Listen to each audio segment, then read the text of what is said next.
بسم اللہ الرحمن الرحیم وصلی اللہ علی النبی الکریم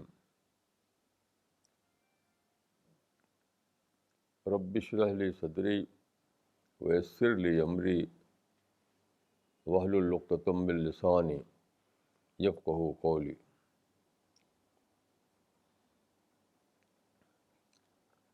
آج کا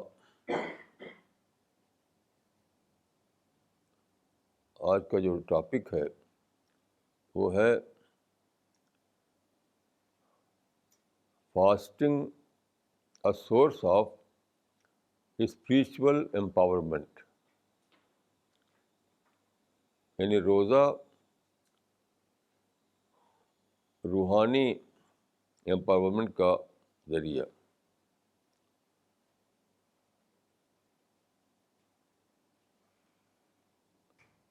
آج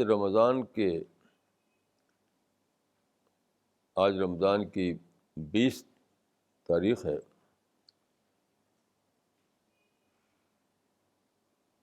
یہ رمضان کا مہینہ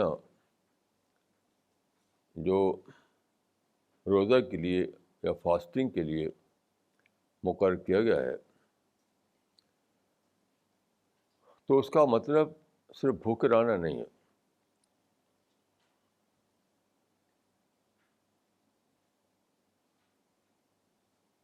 یہ کوئی ایک ریچول نہیں ہے کہ ریچول کے طور پر آپ بھوکے رہیں مہینے بھر دن کے اوقات میں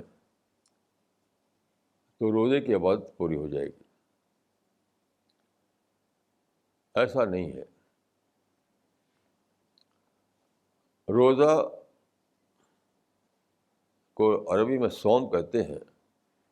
صوم کے معنی ہوتے ہیں ابسٹینس، یعنی رکنا۔ انگریزی میں کہتے ہیں فاسٹنگ۔ تو یہ جو کھانا اور پینا دن کے اوقات میں بند کیا جاتا ہے،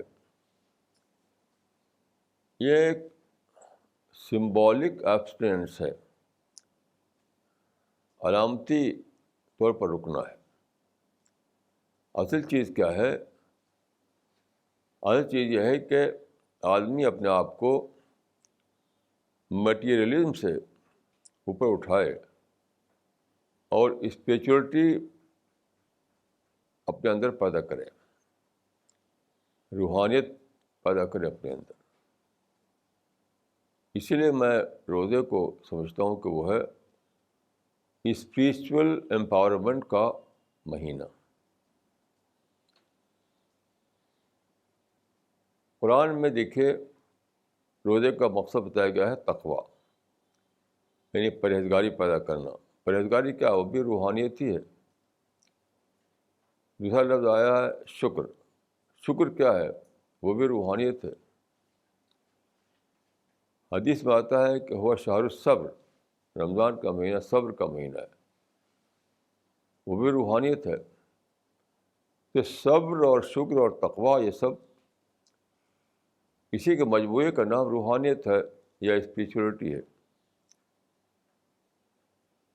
تو روزے کا مقصد یہ ہے کہ آدمی کے اندر ایک اسپریچول پرسنالٹی بنے، اسپریچول پرسنالٹی بنے۔ تو اسی کو میں نے کہا کہ اسپریچول امپاورمنٹ۔ آج کل یہ ٹرم بہت چلتا ہے، مختلف قسم سے بولتے ہیں لوگ۔ تو میں سمجھتا ہوں کہ یہ لوگوں کے لیے تقریب فہم کے لیے یہ لفظ بہت صحیح ہوگا کہ روزہ کا مقصد ہے اسپریچول امپاورمنٹ۔ یہ بات مجھے ایک حدیث سے سمجھ میں آئی۔ روزے کے بارے میں بہت ساری حدیثیں ہیں جو آپ کتابوں میں دیکھ سکتے ہیں۔ تو ایک لمبی حدیث ہے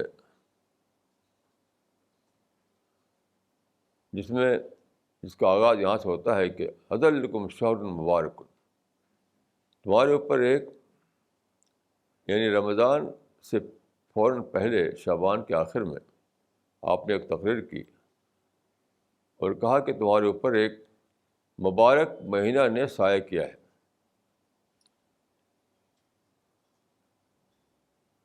ایک مبارک مہینہ تمہارے طرف آ رہا ہے. تو اس حدیث میں کئی باتیں ہیں. اس میں سے ایک بات یہ ہے کہ آپ نے فرمایا شہر یزداد فیہ رزق المومن. ایک اور روایت میں یہ لفظ ہے شہر یزداد فیہ رزق المومن. اس مہینے میں مومن کا رزق بڑھا دیا جاتا ہے. یعنی اللہ تعالیٰ کی طرف سے جو رزق ملتا ہے انسان کو تو اس میں اضافہ ہو جاتا ہے. اب یہاں سوال یہ ہے کہ رزق بڑھنے کا مطلب کیا ہے؟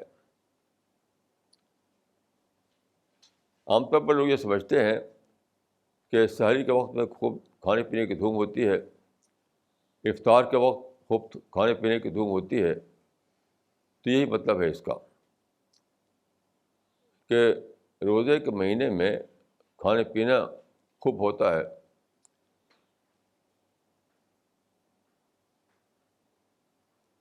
آپ جائیں وہاں عرب جائیں تو وہاں مکہ مدینہ میں آپ دیکھیں گے کہ وہاں پر ایک طریقہ ہے, اس کو کہتے ہیں افطار الصائم. یعنی وہاں پر لوگ پیسہ دیتے ہیں غریب ملکوں کے لیے, افریقہ والوں کے لیے, ایشیا والوں کے لیے, افطار الصائم کے نام پر. یہ پیسہ لو ہماری طرف سے اور اپنے ملک میں کھانا پکوا کر افطار کے وقت روزہ داروں کو کھلا دو. تو یہ ہے دھوم. تو عام طور پر لوگ سمجھتے ہیں کہ روزے میں سحری کے وقت اور افطار کے وقت خوب کھانے پینے کی دھوم مچتی ہے, تو بہت برکت کی بات ہے یہ, وہ اس سے مراد ہے. لیکن یہ بالکل غلط ہے. آپ غور کیجئے کہ جو لفظ ہے اس میں رزق الخلق نہیں ہے کہ لوگوں کا رزق بڑھا دیا جاتا ہے, بلکہ ہے رزق المومن, مومن کا رزق بڑھا دیا جاتا ہے. تو ظاہر ہے کہ یہاں پر رزق کا مفہوم مومن کے لحاظ سے متعین کیا جائے گا. اگر محض انسان کا لفظ ہوتا تو انسان کی نسبت سے آپ اس کا مطلب متعین کرتے. لیکن جب مومن کا لفظ ہے تو مومن کی نسبت سے آپ اس کا لفظ, اس کا مطلب متعین کریں گے. تو مومن کیا ہے؟ مومن وہ ہے جس کو اللہ کی ڈسکوری ہوتی ہے. مومن وہ ہے جو اللہ کی معرفت میں جیتا ہے. مومن وہ ہے جس کو اللہ کی قربت کی تلاش ہوتی ہے. مومن وہ ہے جو ہر وقت صبح شام یہ سوچتا ہے کہ کیسے میرے اندر وہ پرسنالٹی بنے کہ میں آخرت میں جنت میں داخلے کا مستحق قرار پاؤں. ایسا انسان ہے مومن. تو جب مومن ایسا انسان ہے تو اسی کی بات سے آپ بتائیں گے رزق کا مطلب. رزق کا مطلب وہی ہے جس کو کہتے ہیں انگریزی میں ہم پروویژن. تو رزق کا پروویژن جو ہے صرف کھانے کے معنی میں نہیں ہے. دونوں کے لفظ میں اس کا یعنی ایک مادی مفہوم ہے, ایک اسپرچل مفہوم بھی شامل ہے اس میں. تو یہاں پر جو مراد ہے وہ ہے spiritual provision, spiritual food, spiritual رزق. یعنی جو اندر کا انسان ہے, آدمی آپ جانتے ہیں کہ ایک ہے اس کا فزیکل باڈی, اس کا جسم, تو ایک ہے جسم کا نرشمنٹ, جسم کو کچھ چیزیں چاہیے، جیسا کہ آپ جانتے ہیں اس کو مادی فوڈ چاہیے، اس سے جسم کے اندر سیلس بنتے ہیں، گوشت اور خون اور ہڈی ہر چیز بنتی ہے۔ ایک ہے وہ ضرورت انسان کی، کیونکہ اسی انسان کے اندر ایک اور انسان ہے، اس جسم کے اندر ایک اور چیز ہے، وہ ہے ہم کہتے ہیں روح یا سول یا مائنڈ یا اندر کی شخصیت، تو وہ ایک اور چیز ہے۔ اسی دوسرے انسان کے اعتبار سے کہا تھا مسیح نے، man can not live by bread alone، انسان صرف روٹی پر جی نہیں سکتا، تو باڈی تو روٹی پر جیتا ہے، باڈی کا جو رزق ہے وہ تو روٹی ہی ہے۔ انہوں نے جو کہا کہ man can not live by bread alone، تو یہ دوسرے انسان کے بارے میں کہا انہوں نے، تو اس کو ایک اور روٹی چاہیے، ایک اور رزق چاہیے، ایک اور خوراک چاہیے، ایک اور فوڈ چاہیے۔ تو روزہ جو ہے اسی دوسرے قسم کے فوڈ کو، اسپریچول فوڈ یا اسپریچول نرشمنٹ کا ذریعہ ہے، اسی کو میں نے کہا اسپریچول امپاورمنٹ۔ اب دیکھیے کیسے ہوتا ہے ایسا واقعہ۔ اصل چیز یہ ہے کہ روزے میں چونکہ کچھ اب نارمل چیزیں ہوتی ہیں، آپ کا دن کے اوقات میں کھانا چھوٹتا ہے، دن کے اوقات میں پانی چھوٹتا ہے، اس کا اثر کیا ہوتا ہے؟ آپ کا روٹین بگڑتا ہے، آپ معمولات بدلتے ہیں، سونے اور جانے کا وقت بدلتا ہے، تو پوری زندگی میں ایک اپہیول ہوتا ہے۔ یہ سادہ بات نہیں ہے۔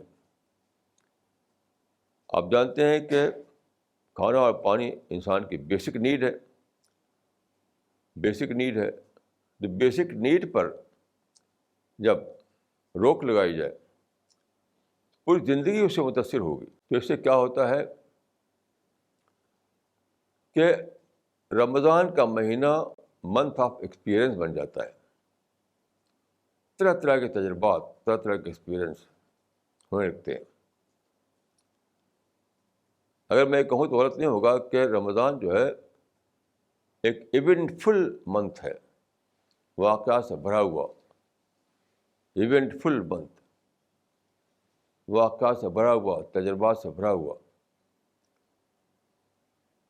تو یہ جو تجربات ہیں، یہ جو واقعات ہیں، اس سے کیا ہوتا ہے کہ آدمی جو پریپیئرڈ مائنڈ ہے، مومن جو ہے کیا ہے، وہ اسپریچولی پریپیئرڈ مائنڈ ہے پہلے سے، تو ایکسٹریکٹ کرتا ہے اسپریچول فوڈ کو ہر چیز سے۔ ہر نیا تجربہ، ہر نیا ایکسپیرئنس اس کے لیے کیا ہوتا ہے، اس کو اسپریچول فوڈ دینے کا ذریعہ بن جاتا ہے۔ جیسے آپ دیکھیے شعبان کی آخری تاریخ آئی، یعنی وہ رات جب کہ رمضان کا چاند نکلتا ہے۔ تو آج کل دلی میں تو چاند بہت کم دکھائی دیتا ہے، لیکن ہم لوگ جب تھے، اس سے پہلے یو پی میں رہا کرتے ہیں ہم گاؤں میں، تو گاؤں میں مسئلہ صاف ہوتا تھا، افق پر یا فضا میں کوئی پولوشن نہیں ہوا کرتا تھا، تو چاند صاف دکھائی دیتا تھا۔ تو ہم لوگ چھت پر چڑھ جاتے تھے، اب دیکھ رہے ہیں یہاں تک کہ اچانک ایک باریک چاند دکھائی دیا، تو عجیب قسم کا جوائے ہوتا تھا، عجیب قسم کا جوائے کہ یہ چاند ہے جو اس بات کی خبر دے رہا ہے کہ رمضان کا مہینہ آ گیا۔ تو اس وقت ہم اتنا زیادہ، یعنی میں یہ بات کہہ رہا ہوں نوجوانی کی عمر کی، اب میں سوچتا ہوں تو چاند کا طلوع ہونا کوئی سادہ بات نہیں ہے۔ جب آپ دیکھتے ہیں چاند کی پہلی تاریخ تو بہت سارے واقعات بھی لے کر آتا ہے. وہ کیا؟ یہ چاند بڑھے گا بڑھے گا بڑھے گا یہاں تک کہ 14ویں کا چاند بن جائے گا. پھر وہ گھٹے گا گھٹے گا گھٹے گا یہاں تک کہ ختم ہو جائے گا. تو یہ کیا ہوا؟ یہ بھی ایک بہت بڑا تجربہ ہے. اس لیے یہ بتایا کہ دنیا میں عروج بھی ہے اور زوال بھی ہے. اس دنیا میں آپ امیر بھی ہوں گے غریب بھی ہوں گے. اس دنیا میں آپ کے پاس پولیٹیکل پاور بھی آئے گا, آپ پولیٹیکل پاور چھن بھی جائے گا. تو اس کے معنی کیا ہوئے کہ چاند کا دیکھنا آپ کو ایک بہت بڑا سبق دیتا ہے کہ زندگی میں توازن کو برقرار رکھو, اتار چڑھاؤ سے ڈسٹرب نہ ہو, کیونکہ ہوتا ہی ہوتا ہے. یہ ہوگا, سب کے ساتھ ہوا, تمہارے ساتھ بھی ہوگا. آدمی جوان ہوتا ہے, پھر بوڑھا ہو جاتا ہے, پھر مر جاتا ہے. تو یہ جو چینجز ہیں, یہ تبدیلیاں ہیں, عروج و زوال ہے, یہ ایک لا آف نیچر ہے. کیسا عجیب سبق دیا ہے یہ چاند نے. پھر آپ سوچئے کہ چاند جو باریک دکھائی دیتا ہے تب بھی پورا چاند ہوتا ہے. یہ صرف دیکھنے کے لحاظ سے ہم ایک لکیر دیکھتے ہیں, حقیقت میں تو پورا چاند ہوتا ہے, کیونکہ اس کے ایک گوشے میں, ایک حصے میں سورج کی روشنی پڑ رہی ہوتی ہے, بقیہ میں نہیں پڑ رہی ہوتی ہے.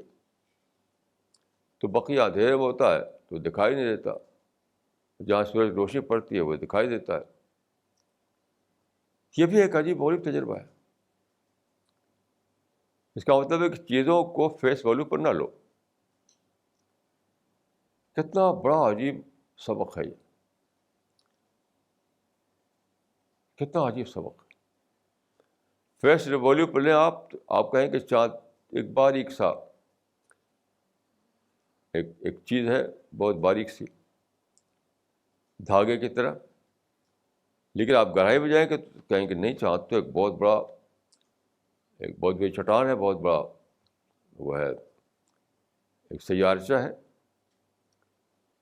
تو گویا چاند یہ بھی سبق دے رہا ہے کہ چیزوں کو فیس ویلیو مت لو. فیس ویلیو پہ لوگے تو تمہارے اندر کیا ہوگا؟ مس انڈرسٹینڈنگ آئے گی, باتوں کو سمجھو گے نہیں, باتوں کو سمجھو گے نہیں گہرائی میں. اب دیکھیے پہلے دن کتنا بڑا سبق مل گیا ہم کو, بالکل پہلے دن. پھر دیکھیے روزہ شروع ہوتا ہے, سحری کے وقت آپ کھاتے ہیں اور سن سیٹ پر افطار کرتے ہیں. آج میں جب بیٹھا بولنے کے لیے تو خود اپنی زندگی کے واقعات یاد آئے مجھ کو. ایک بار ایسا ہوا جب میں یو پی میں تھا, تو صبح کو نیند نہیں کھلی, یعنی صبح کو ڈان سے پہلے نیند کھلنا چاہیے, تب آپ کھا پی سکتے ہیں. ڈان کے بعد اگر نیند کھلے گی تو نہیں کھا سکتے آپ.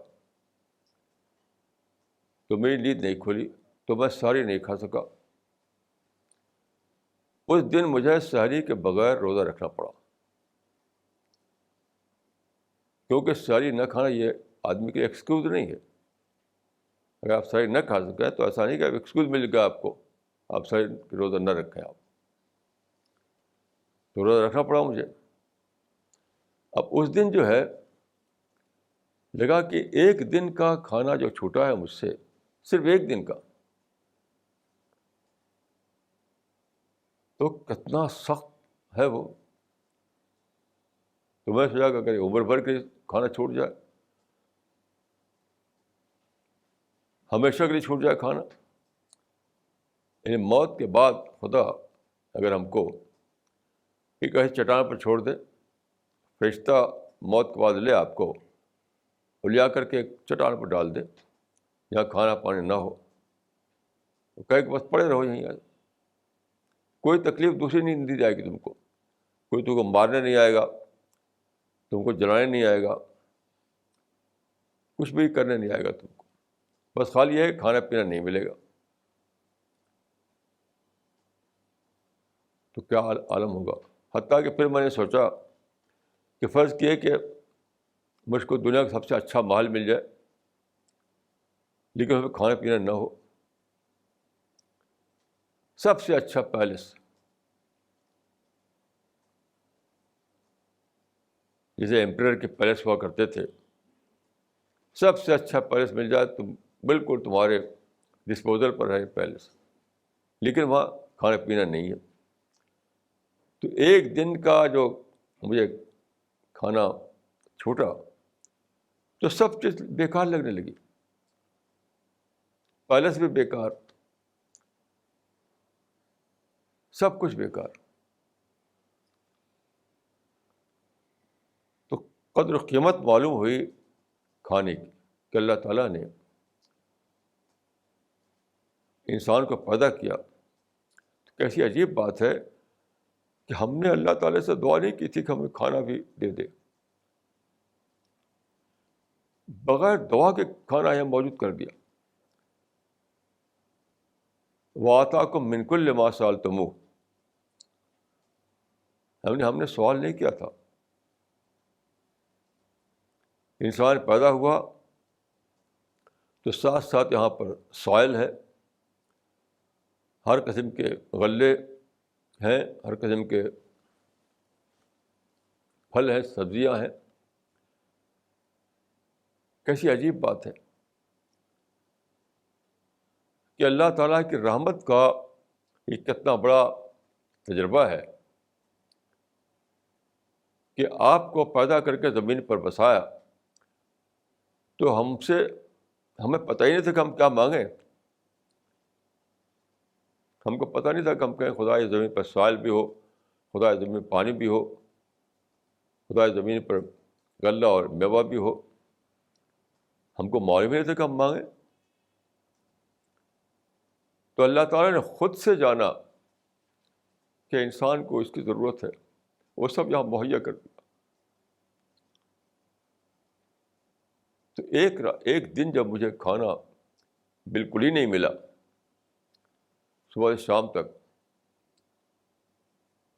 تو اس سے کتنے سارے تجربے ہوئے. اسی لیے میں کہتا ہوں کہ روزہ جو ہے وہ منتھ آف ایکسپیرئنس ہے, منتھ آف ایونٹس ہے.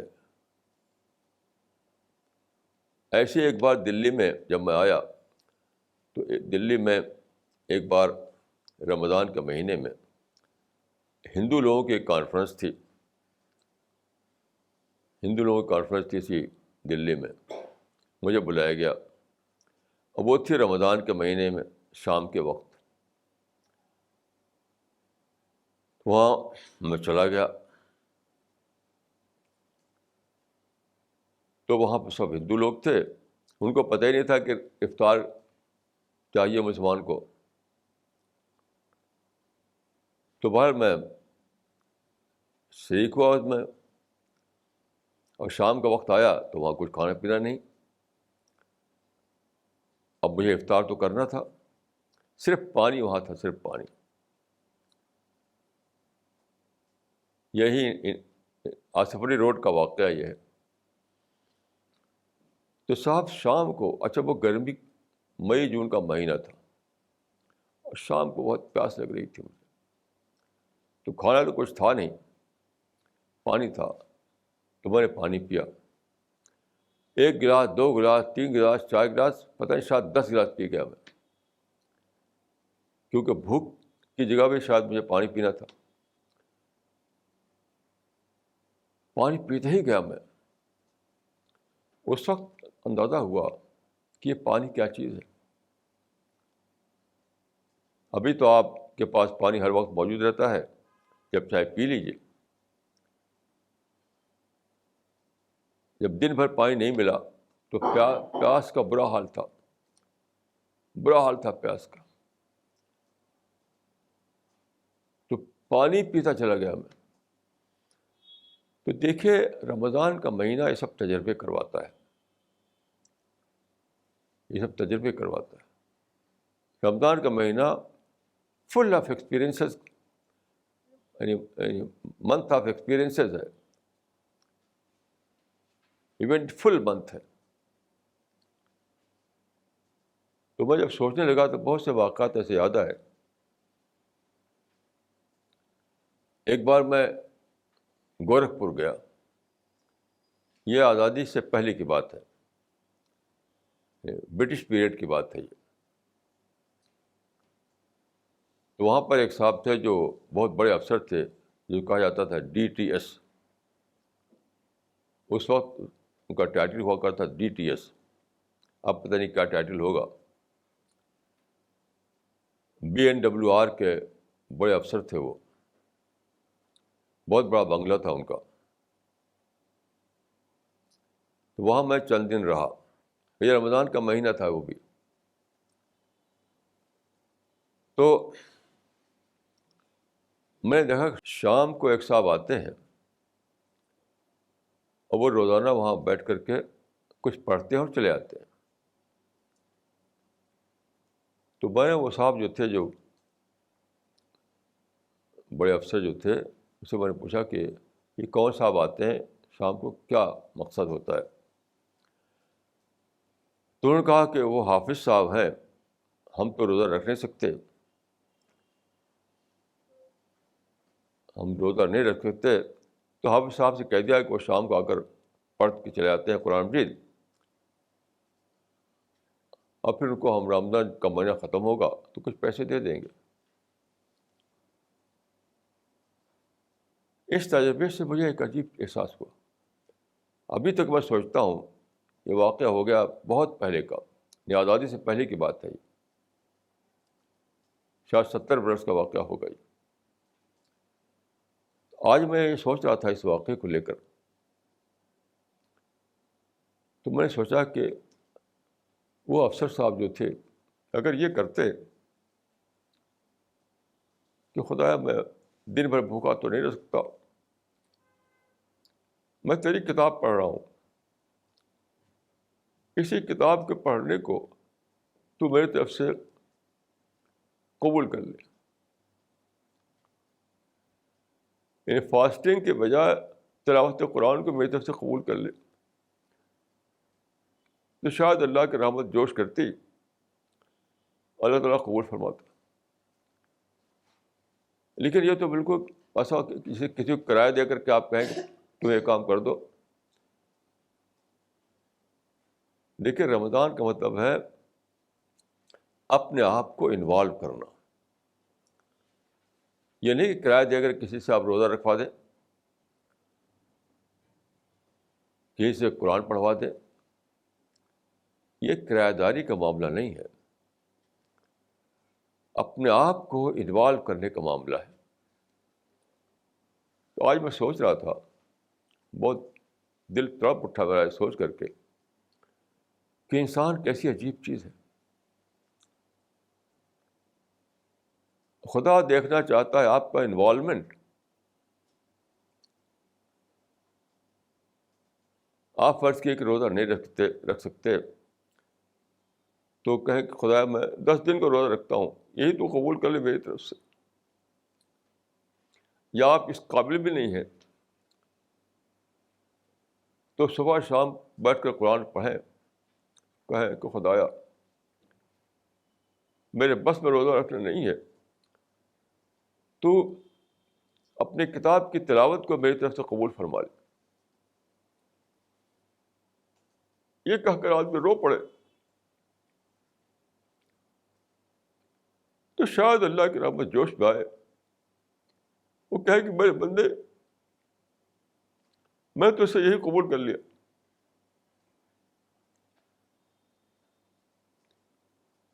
کیونکہ تو نے انوالومنٹ تو دکھایا۔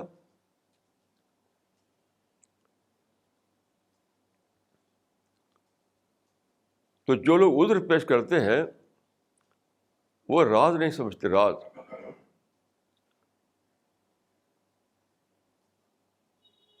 یہ بات ہے انوالومنٹ کی۔ چاہے چاہے کوئی بھی ہو، یعنی چاہے وہ رمضان نماز ہو، روزہ ہو، حج ہو، زکوٰۃ ہو، یا دعوت کا کام ہو، جتنے بھی دینی کام ہیں، یاد رکھیے ان سب میں جو مطلوب ہے وہ ہے انوالومنٹ. مثلاً حج ہے، آپ کے پاس بہت پیسہ ہے، لیکن آپ کسی کو پیسہ دے دیں، جاؤ میری طرف سے حج کر دو، تو یہ اس طرح سے حج نہیں ہوتا. یا کوئی بھی چیز ہے، کسی کو پیسہ دیں کہ میری طرف سے نماز پڑھ دو. ہر چیز جو ہے اسلام میں وہ ہے اس معنی میں کہ آپ اپنے آپ کو انوالو کریں. دعوت بھی اپنے آپ کو انوالو کرنا ہے. اگر آپ دعوتی کام نہ کریں تو کسی کو تنخواہ رکھ دیں، تنخواہ پر کہ جاؤ میری طرف سے تم دعوتی کام کر دو، میں تم کو مہینے میں اتنا پیسہ دے دوں گا، تب بھی وہ آپ کا فرض ادا نہیں ہوا. آپ کا فرض ادا نہیں ہوا. کسی بھی درجے میں آپ، خدا چاہتا ہے کہ آپ نے اپنے آپ کو انوالو کیا ہو، جس درجے میں آپ کے بس میں ہے. قرآن میں ہے کہ لا یکلف اللہ نفسا الا وسعها. اللہ آدمی کو اتنا ہی کے لیے مکلف کرتا ہے جو اس کے وسع میں ہو، یعنی جو آدمی کے بس میں ہو، جو آدمی کر سکے، جو کر سکے.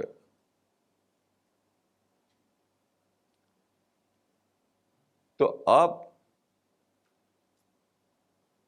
یعنی فرض کیے کوئی عمل ہے اسلام کا، وہ عمل آپ کے بس میں نہیں ہے، تو کوئی اور چیز ہوگی جو آپ کے بس میں ہوگی، وہ آپ کریں، تاکہ اللہ تعالیٰ کے ہاں یا فرشتوں کے رجسٹر میں آپ کا انوالومنٹ جو ہے وہ لکھ جائے، آپ کا انوالومنٹ لکھ جائے. یاد رکھیے جتنے بھی اعمال اسلام میں ہیں، ان سب کا مقصد ہے خدا آپ کا انوالومنٹ دیکھنا چاہتا ہے. چاہے وہ ایمان ہو، چاہے نماز ہو، روزہ ہو، حج ہو، زکوٰۃ ہو، دعوت اللہ ہو، کوئی بھی کام ہو.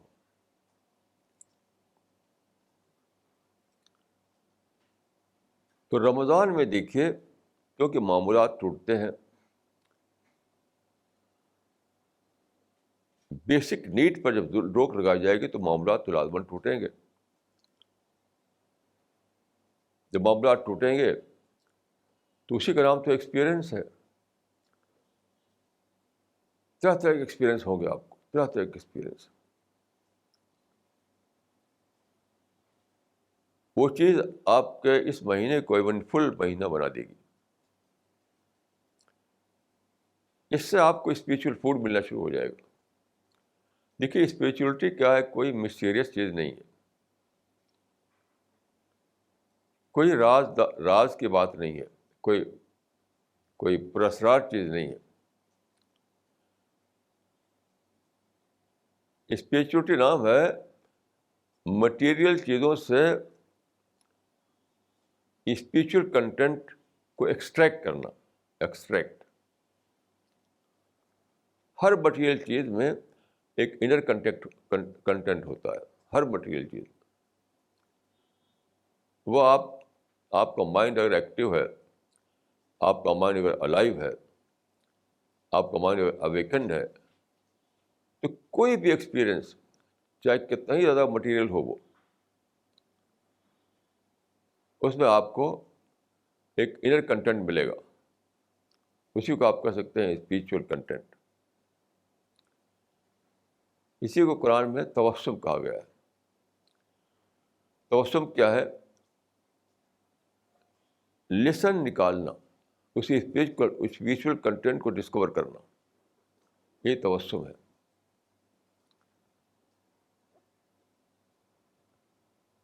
تو اگر زندگی بہت ہی بالکل اسموتھ زندگی ہو، سپاٹ زندگی ہو، آپ کو نہ بھوک لگے، نہ پیاس لگے، نہ کوئی پریشانی ہو، تو کیا ہوگا؟ آپ کی زندگی تجربات سے خالی ہو جائے گی۔ قرآن میں ہے کہ لقد خلقنا الانسان فی کبد، انسان کو پیدا کیا گیا ہے مشکلات میں، مصیبتوں میں، ہارڈ شپ میں، پرابلم میں۔ تو کیوں؟ کیا اللہ تعالیٰ کو آپ سے کچھ ضد ہے؟ نہیں، کیونکہ اسی سے تجربات آتے ہیں۔ جب طرح طرح کا آپ زندگی میں اتار چڑھاؤ ہوگا، اسی میں آپ کو ایکسپیرئنس ملیں گے، اسی میں آپ کا مائنڈ جاگے گا، اسی سے آپ اس قابل ہو جائیں گے کہ آپ اس کے انر کنٹینٹ کو ایکسٹریکٹ کر سکیں۔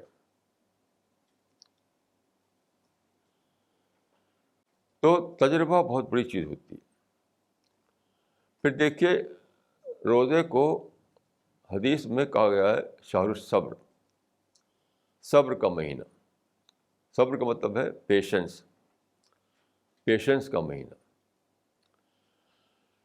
دیکھیے، پیشنس جو ہے زندگی میں یعنی سب سے بڑی چیز ہے، پیشنس۔ آج صبح میں ریڈیو پر سن رہا تھا تو ایک آرٹسٹ کا انٹرویو آ رہا تھا، آج ہی صبح کی بات ہے، آل انڈیا ریڈیو پر۔ تو اس سے پوچھا گیا، اس آرٹسٹ سے، کہ what makes an artist a great artist? کوئی آرٹسٹ بڑا آرٹسٹ کیسے بنتا ہے؟ اس نے کہا in a single word, patience. Patience, صبر، تحمل، برداشت۔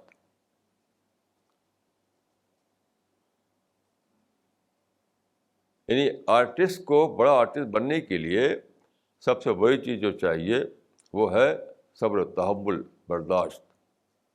کیوں؟ ایک لمبی کوشش کرنی پڑتی ہے، کتنے سارے ڈسٹریکشن سے اپنے کو بچانا پڑتا ہے، کتنے مواقع پر اپنے ایموشنس کو کل کرنا پڑتا ہے، تب جا کر آپ ایک اچھا آرٹسٹ بنتے ہیں۔ یہ بات پوچھی گئی نیوٹن سے، تو اس نے کہا کہ اچھا سائنٹسٹ بننے کے لیے اس نے بھی یہ کہا تھا کہ پیشنس۔ اپنے بارے میں اس نے کہا تھا کہ I have no special sagacity, only the power of patient thought.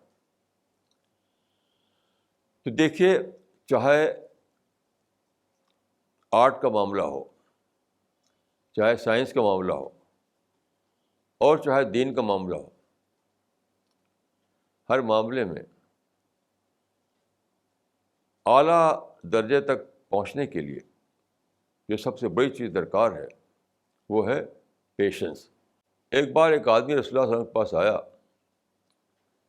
تو اس نے کہا کہ یا رسول اللہ علمنی کلمات اعیش بہن ولا تکثر علیہ فانسا۔ بڑا عجیب سوال کیا اس نے کہا کہ اے خدا کے رسول، مجھے کوئی بات بتائیے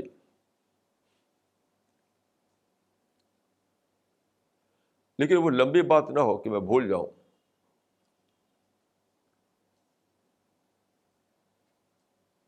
اور اسی میں جی سکوں، وہی میری ماسٹر فارمولہ بن جائے زندگی کا۔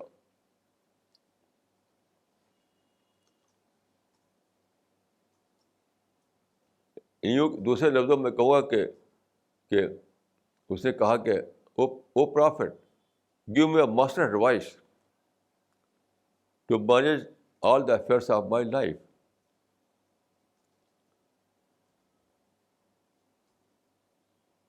تو آپ نے فرمایا کیا؟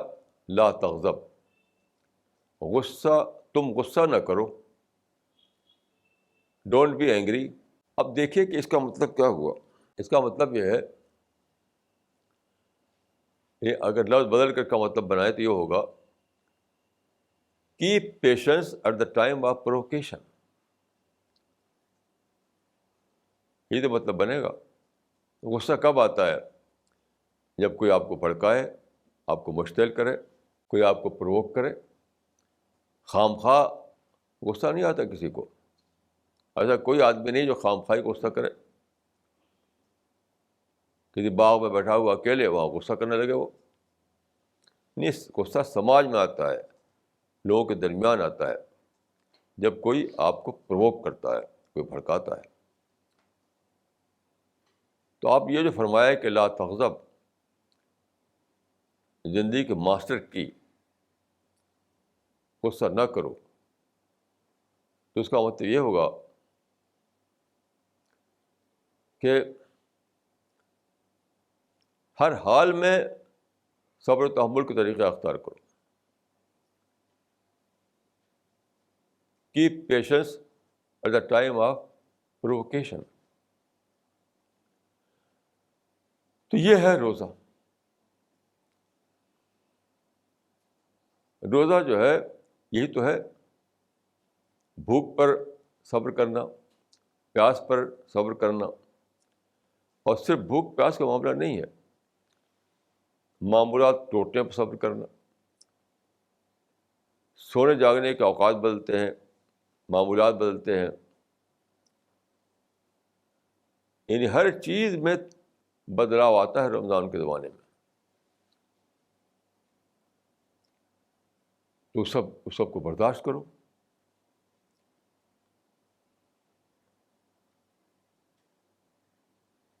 تو برداشت جو ہے وہ سچ پوچھے تو یعنی بلا شبہ ماسٹر کی ہے زندگی کی. اور رمضان میں اسی برداشت کی تربیت دی جاتی ہے. میں ایک دفعہ گیا ساؤتھ انڈیا میں، ایک فیملی سے میرا سابقہ پڑا. تو وہ فیملی میں تقریباً 30 ممبر تھے، 30 آدمی کی فیملی تھی وہ. اب بہت اچھے طریقے سے وہ لوگ گزار رہے تھے، بہت دنوں سے بہت اچھے طریقے سے. وہ تاجر فیملی تھی وہ. تو میں نے ان سے پوچھا کہ آپ لوگ، آپ کی فیملی میں 30 ممبر ہے تقریباً، اور اتنے دنوں سے آپ جوائنٹ فیملی چلی جا رہی ہے، تو اس کا راز کیا ہے؟ تو انہوں نے یہ بتایا تھا اس کا راز ہے برداشت، پیشنس، صبر و تحمل. کیونکہ دیکھیے جب آپ 30 آدمی کے بیچ میں رہیں گے یا کسی بڑے سماج میں رہیں گے تو ضرور ایسا ہوگا کہ کچھ نہ کچھ آپ کو خراب لگ جائے، کوئی نہ کچھ ایسی پیش آئے جو آپ بڑک اٹھے. یہ ہونے ہی ہونا ہے. تو کیسے نپٹا جائے اس کو؟ روزہ بتاتا ہے کہ صبر کر کے اس کو ڈیل کرو، بڑک کر نہیں. کیسی عجیب بات ہے.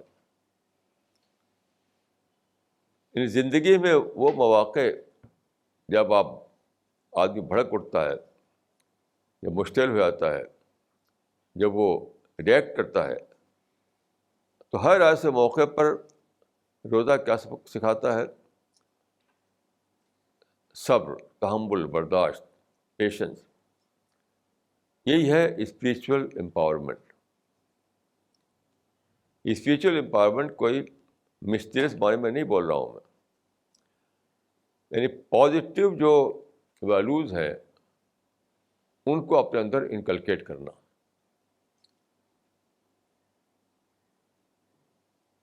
پازیٹیو ویلیوز آف لائف جو ہے ان کو اپنے اندر انکلکیٹ کرنا، یہی ہے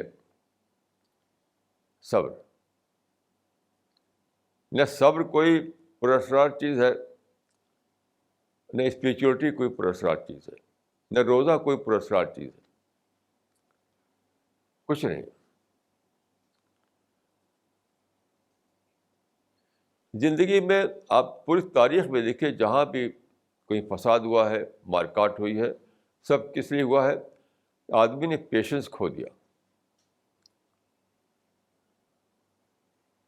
سب سے پہلے آپ دیکھیں آدم کو دیکھیے، اللہ نے فرمایا تھا کہ ساری جنت تمہارے لیے ہے، ایک درخت کے پاس تم نہیں جا سکتے، ڈونٹ اپروچ دس ٹری. تو وہ آدمی کے صبر کا امتحان تھا. وہ صبر ٹوٹ گیا، وہ پہنچ گئے اس جنت کے اس درخت کے پاس، کھا لیا اس کا پھل، تو جنت سے محرومی ہو گئی. وہ کیا تھا؟ امپیشنس ہو جانی تو تھا. That was due to impatience. پھر دیکھیے پہلی نسل میں حابیل قابل تھے، وہاں بھی ایک واقعہ پیش آیا. تو قابل جو ہے بھڑک اٹھا، مجھے بھائی کو مار ڈالا. تو یہ جو پہلا واقعہ ہوا فساد، پہلا واقعہ ہوا قتل کا. قرآن میں ہے کہ یہ پہلا واقعہ تھا قتل کا. وہ کس لیے تھا؟ کہ آدمی صبر نہیں کر سکا. اور بات کو کیا ہوا؟ فاصبح من النادمین، شرمندگی، زندگی بھر شرمندہ رہا وہ.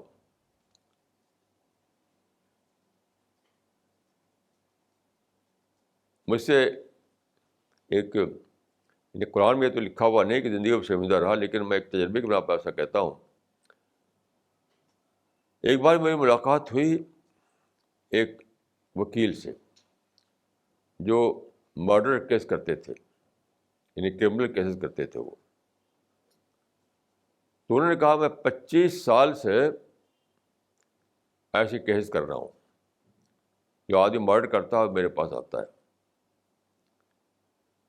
تو انہوں نے کہا کہ جتنے بھی میں نے دیکھے کیس، سب کو میں نے دیکھا کہ بہت ہی زیادہ، یعنی اپنے کیے پر افسوس. یعنی اس نے ایک جوش میں آ کر کے بڑھ کر کے مار دیا کسی کو، اب وہ افسوس میں ہے. انہوں نے کہا کہ جتنے بھی مرڈرر دیکھے میں نے، سب بعد کی زندگی میں وہ ہمیشہ افسوس میں جیتے رہے، اسی افسوس میں مرے.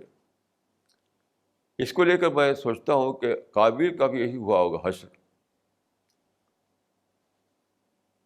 کہ قابیل نے اپنے سگے بھائی کو مار ڈالا ایک چھوٹی سی بات پر غصہ ہو کر. تو قیمت کیا دینی پڑی ہوگی ان کو؟ ساری زندگی فرسٹریشن، ساری زندگی ندامت، ساری زندگی افسوس، ساری زندگی حسرت. ایک لمحے کا پیشنس کھونا ساری زندگی کو روئن کر دیتا ہے، روئن. آخرت اس کے علاوہ ہے. دیکھیے پیشنس جو ہے وہ ایک لمحے کا پیشنس ہی ہوتا ہے.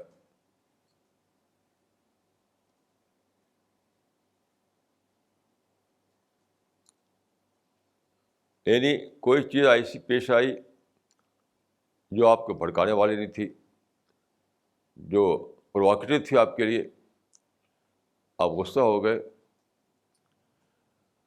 وہ غصہ جو ہے ایک وقتی چیز ہوتا ہے، ایک مومنٹ کے لیے ہوتا ہے. میرا طریقہ کیا ہے؟ میرا طریقہ ہے کہ جب بھی وہ غصہ آتا ہے مجھے، تو فوراً میں چپ ہو جاتا ہوں.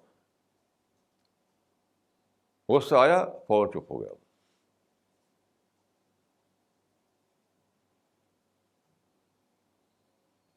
تھوڑی دیر کے لیے اپنا آپ غصہ ختم ہو جاتا ہے. دیکھیے غصہ جب آتا ہے تو لگتا ہے کہ آگ بدن میں لگ گئی. اس وقت جب کہ غصہ ہے، تھوڑی دیر کے بدن میں لگتا ہے کہ آگ لگی ہوئی ہے. لیکن وہ مومنٹری ہوتا ہے، مومنٹری.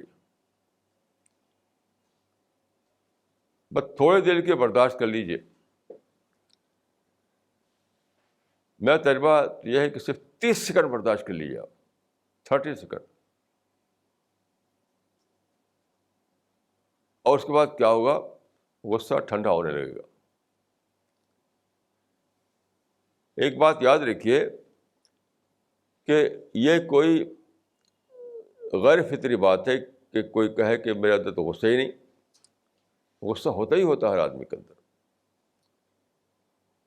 غصہ نہ ہو یہ کا حکم نہیں ہے.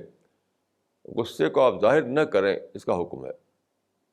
جسے قرآن مجید کی آیت ہے کہ والکاظمین الغیظ، یعنی اہل ایمان جو ہے، اللہ کے جو سچے بندے ہیں، ان کے بارے میں فرمایا کہ وہ غصہ کو پی جانے والے ہوتے ہیں.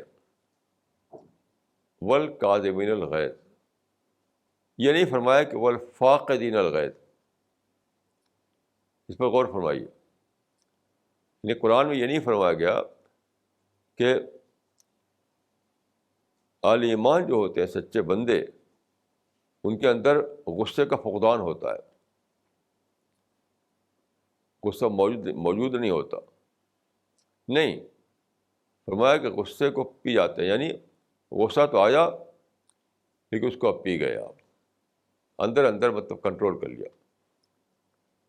غصہ آیا، اندر اندر کنٹرول کر لیا، اس کو ظاہر نہیں ہونے دیا.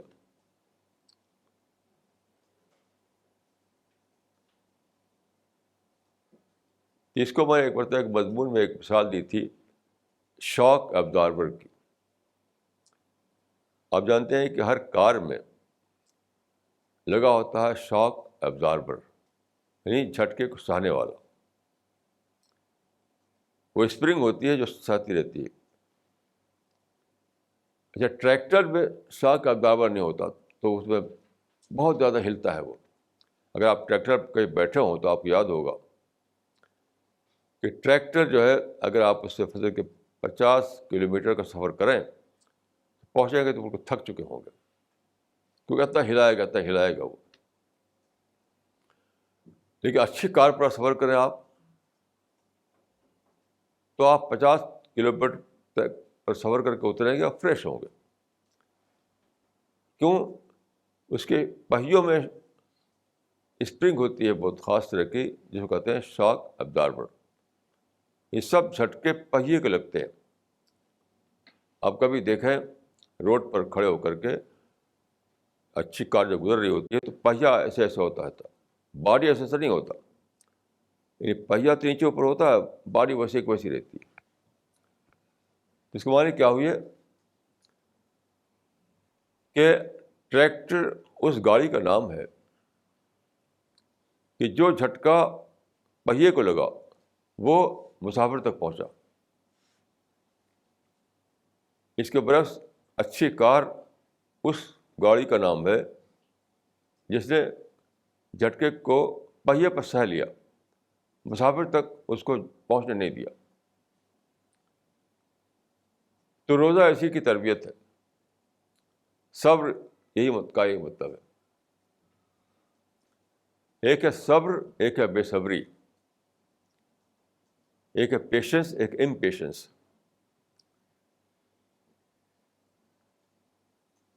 ایک ہے پیشنس، ایک امپیشنس.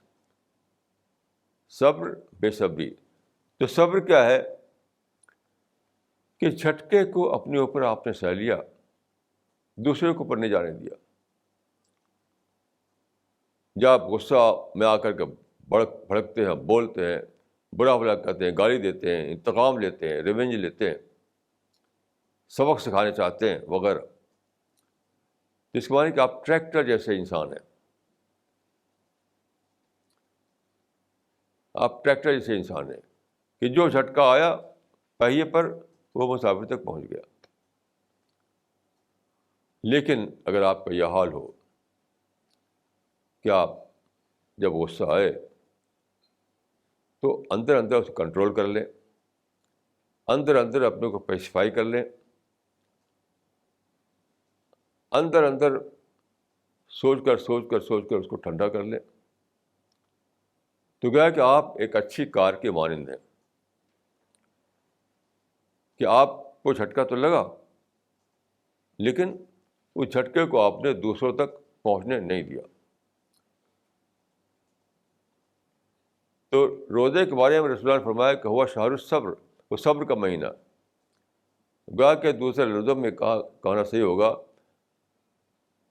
کہ روزہ کا مقصد ہے یہ کہ روزہ دار کے دل میں، روزہ دار کے اندر ایک شاک ابزارور ہو جائے، جھٹکے کو سہنے والا انسان بن جائے وہ. تو کیسی عجیب نعمت ہے یہ. ساری یاد رکھیے، ساری ترقیاں، کوئی بھی ترقی، جیسا کہ میں نے عرض کیا کہ آرٹ سے لے کر سائنس تک، دین سے لے کر دنیا تک، فیملی لائف سے لے کر نیشنل لائف تک، ہر جگہ کامیابی کا راز صرف ایک ہے، وہ ہے پیشنس، صبر. اور روزہ آدمی کو صبر کے لیے ٹریننگ کورس ہے. اب غور کیجیے کتنا بڑا کنٹریبیوشن ہے روزے کا آدمی کی زندگی میں، کتنا بڑا کنٹریبیوشن ہے.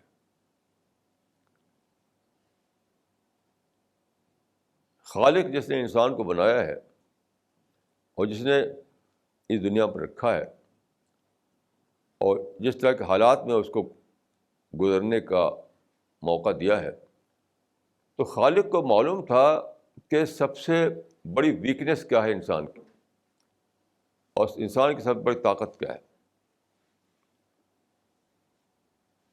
تو جس خالق نے روزہ کا طریقہ رکھا ہے وہ جانتا تھا اس بات کو بلا شبہ. تو اس نے وہی خاص چیز جو ہے پیشنس، اسی مقام پر انسان کو تیار کرنے کا ایک کورس دے دیا کہ صبر کرنے والے بنو اور ساری ترقی تمہارے لیے ہے. یہ ہے گویا رمضان کے مہینے کا پیغام کہ صبر کرنے والے بنو اور پھر ساری ترقی تمہارے لیے ہے.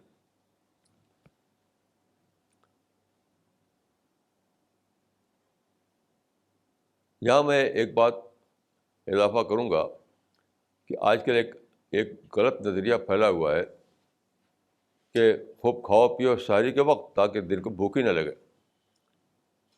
یہ روزے کو باطل کرنا ہے، روزے کو باطل کرنا ہے.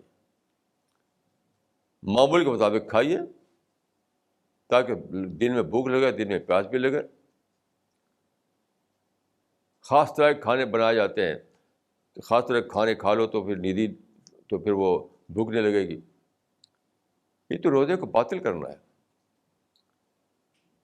روزہ اس لیے کہ آپ کو بھوک کا ٹیسٹ ملے، پیاس کا ٹیسٹ ملے، معمولات ٹوٹنے کا ٹیسٹ ملے، اور آپ ٹرینڈ ہو جائیں اللہ کی دنیا میں ایک صابر انسان بن کر زندگی گزارنے کے لیے.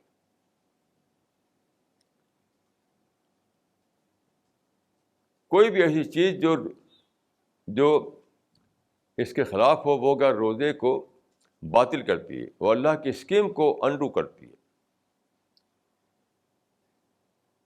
کیسی عجیب بات ہے. اللہ کی اسکیم کو جو انڈو کرے تو وہ تو ایک جرم کا فعل کرتا ہے. اللہ کیسے معاف کرے گا ایسے جرم کو؟ تو آپ کو اللہ کی اسکیم سے کوآپریٹ کرنا ہے، اپنے آپ کو اللہ کی اسکیم میں ڈالنا ہے، اللہ کی پلاننگ کو سمجھنا ہے، اس کے مطابق اپنے کو مولڈ کرنا ہے. تبھی ایسا ہوگا کہ آپ کو روزے کی برکتیں حاصل ہوں. میں دعا کرتا ہوں کہ اللہ تعالیٰ مجھ کو اور آپ کو اپنی رحمتوں میں حصہ دار بنائے. اقول قولی ھذا واستغفر اللہ لی ولکم اجمعین.